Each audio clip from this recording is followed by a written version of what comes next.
আল্লাহ এবং আল্লাহ রাসূলের সামনে তোমাদের নিজেদেরকে তোমরা আগ বাড়িয়ে দিও না। এবং আল্লাহ তাআলা আরো বলেছেন, লা তারফাউ আসওয়াতাকুম ফাওকা সাওতিন নবী, নবী সাল্লাল্লাহু আলাইহি সাল্লামের কথার উপরে তোমাদের কথার আওয়াজ যেন না হয়, খেয়াল রাখবে। এই পুরো বিষয়ের উপরে আল্লাহ রাব্বুল আলামিন আমাদেরকে যে নির্দেশগুলো দিয়েছেন তার প্রথমটি হলো আল্লাহ এবং তার রাসূলের কথার উপরে আগ বেড়ে যেন কথা না বলি। এর ব্যাখ্যা কি? অনেক মুফাসসিরগণ বলেছেন এর মানে হলো কোন বিষয়ে আল্লাহ তাআলা কোন সিদ্ধান্ত দিয়েছেন, নবী সাল্লাল্লাহু আলাইহি সাল্লাম কোন সিদ্ধান্ত দিয়েছে, এর উপরে যেন আমাদের কোন নিজস্ব চিন্তাধারা, নিজস্ব মতবাদ, নিজস্ব গ্রুপ, নিজস্ব বলয়, নিজস্ব ইজম এগুলো যেন প্রাধান্য না পায়। নসে কোরআনী এবং নসে হাদিস, নবী সাল্লাল্লাহু আলাইহি সাল্লামের কথার কোরআনের কোন ভাষ্য, এটার উপরে যেন আমাদের কোন নিজস্ব কোনো কিছু যেন প্রাধান্য না পায়। এটাই হবে আল্লাহ এবং তার রাসূলের সামনে আগ বেড়ে কথা বলার মতো। আবার এটার একটা ব্যাখ্যা এটাও যে নবী করিম সাল্লাল্লাহু আলাইহি সাল্লামের উপস্থিতিতে তার সামনে আদব লেহাজ বজায় রেখে কথা বলা, তিনি যখন কোনো কথা বলতে যাবেন আগ বেড়ে তার সামনে পণ্ডিতি না করা, কথাবার্তা না বলা।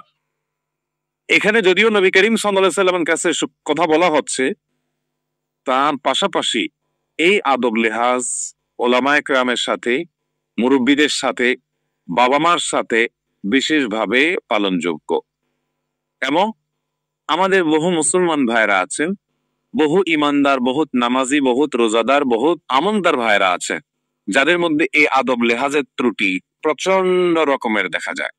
অথচ সূরা হুজরাতে প্রথমেই আমাদেরকে আদব শেখানো হয়েছে যে কিভাবে নবী করিম সাল্লাল্লাহু আলাইহি ওয়াসাল্লামের সাথে আদব লেহাজ বজায় রেখে কথা বলতে হবে। আল্লাহ তাআলা রীতিমতো বলেছেন যে নবীর কথার উপরে তোমাদের কথার আওয়াজ যেন বড় না হয়, যদি হয় তাহলে শঙ্কা আছে তোমাদের আমল পর্যন্ত বরবাদ হয়ে যেতে পারে, আমল ডিলিট করে দেওয়া হতে পারে যদি বেয়াদবি থাকে। মনে রাখবেন ভাইরা আমার, আদব এটা ইসলামে অনেক বড় একটা সম্পদ। বহু সালাত আদায়কারী মানুষ আছে বেয়াদব, বহু দাড়িওয়ালা আছে বেয়াদব, আছে না? বহু এমনকি তাহাজ্জুদ গুজার আছে কিন্তু বেয়াদব, আছে না নেই? ভাইরা আমার, আদব এমন একটা বিষয়, বেআদব মাহরুমে গাশতাজ ফদলেরা। কবি বলেছেন বেআদব যারা হয় তারা আল্লাহ তাআলার রহমত এবং করুণা থেকে মাহরুম হয়ে যায়। এবং শয়তান যে শয়তান হয়েছে সে মূলত বেয়াদবি করেছে, আল্লাহ তাআলার নির্দেশকে আল্লাহর সামনে লঙ্ঘন করেছে, এটা হলো বেয়াদবি। শুধু নির্দেশ লঙ্ঘন না, এখানে শিষ্টাচার লঙ্ঘনও বটে, যার কারণে শয়তান কিন্তু শয়তানে পরিণত হয়েছে। নবী করিম সাল্লাল্লাহু আলাইহি সাল্লামের প্রতি যে আদব লেহাজ বজায় রাখতে বলা হয়েছে এবং আল্লাহ তাআলা সাবধান করেছে, এই কথা আমাদের সকলের জন্য সমানভাবে প্রযোজ্য, যদিও আমাদের মাঝে নবী সাল্লাল্লাহু আলাইহি সাল্লাম নাই। আপনার সামনে কেউ নবী করিম সাল্লাল্লাহু আলাইহি সাল্লামের হাদিস দিয়ে যখন কথা বলল, আপনার কাছে যদি কোনো হাদিস থাকে, আয়াত থাকে তো ভালো কথা, কিন্তু নবী সাল্লাল্লাহু আলাইহি সাল্লামের হাদিস শোনার পরও আপনি আমতা আমতা করে, আপনি নিয়ে বিনিয়ে বিভিন্ন যুক্তি তর্ক দিয়ে সেটাকে পাশ কাটিয়ে যদি আপনি যাওয়ার চেষ্টা করেন, তাহলে কেমন যেন আপনি নবী সাল্লাল্লাহু আলাইহি সাল্লামের হাদিসের প্রতি বেয়াদবি করলেন, শিষ্টাচার বহির্ভূত কাজ করলেন, আদব লঙ্ঘন করলেন। তাহলে কখনো আপনি ভালো মুসলমান হতে পারে পৃথিবীর কোন মানুষের অনুসরণ আমাকে কোরআন এবং সুন্নাত থেকে যেন সরাতে না পারে। এটা হলো সুন্নাতে রাসূলের প্রতি, নবী সাল্লাল্লাহু আলাইহি সাল্লামের হাদিসের প্রতি আমাদের আদব এবং শিষ্টাচার হবে।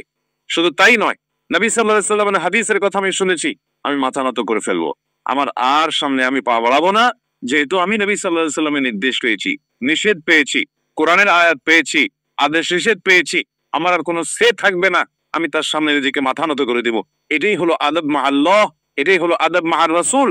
আর যদি আমার যুক্তি, বুদ্ধি, তর্ক, ইজম, গ্রুপ, মতবাদ এগুলোকে আমরা ইনিয়ে বিনিয়ে টিকায় রাখতে গিয়ে ওই হাদিসকে আয়াতকে টেনে টুনে খাটুক বা না খাটুক ব্যাখ্যা করার চেষ্টা, ওটাকে ধামাচাপা দেওয়ার চেষ্টা করি, তাহলে এটা হবে আল্লাহর সাথে বেয়াদবি, আল্লাহ রাসূলের সাথে বেয়াদবি। এরকম বেয়াদবি আমরা অনেক সময় করি কি করি না বলে? আমি একটা কিছু বলে ফেলেছি, এর বিপরীতে হাদিস পাওয়া গেছে, তারপরও আমি যেহেতু বলে ফেলছি বা আমরা যেহেতু এটা বলি, অতএব এটাকে যে কোনো ভাবে টেনে টুনে হলেও গায়ের জোরে টিকাতে হবে।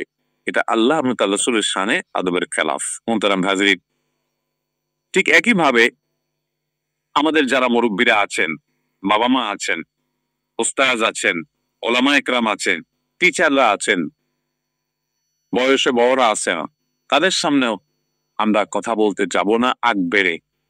কোনো কথা বলতে হবে তাদের অনুমতি নিয়ে বলবো।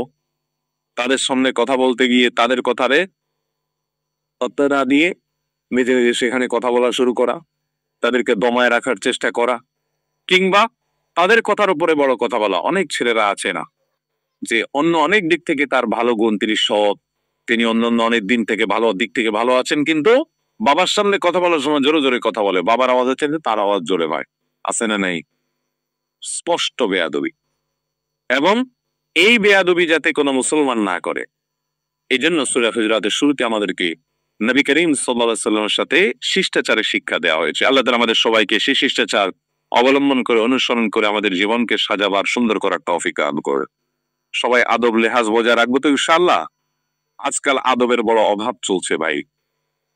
আমলওয়ালা মানুষ টুকটাক পাবেন, ফরজ নির্দেশগুলো মানার প্রবণতা আছে, আগ্রহ আছে, এরকম মানুষও পাবেন, কিন্তু আদব লেহাজ বজায় রেখে চলার মতো মানুষ খুব বেশি একটা পাবেন।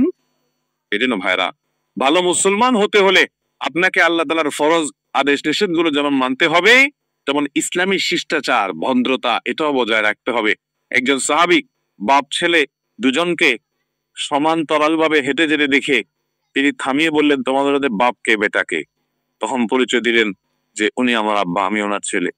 তখন সাহাবী বললেন যে তোমার বাবা যদি হওয়া, তাহলে বাবার সামনে থাকবে, তুমি পিছনে থাকবা, কখনো বাবার সামনেও হাঁটবা না, তার পাশাপাশি দোস্ত দোস্ত ভাব নিয়েও চলবা না, এবং তোমার হাঁটার মুড দেখে যেন যেটাও বুঝতে পারে যে উনি বাবা আর উনি ছেলে। অর্থাৎ একজন রাজাকে যেরকম প্রজারা সম্মান করে পিছনে চলে, তুমি তোমার বাবাকে, তোমার মাকে সেরকম সম্মান করতে হবে। কিন্তু আজকে এই আদব লেহাজ আমাদের সমাজ থেকে প্রায় হারিয়ে গেছে। আল্লাহ তাআলা আমাদের সবাইকে এই আদব লেহাজ গুলোকে মেনে চলার তৌফিক দান করুন।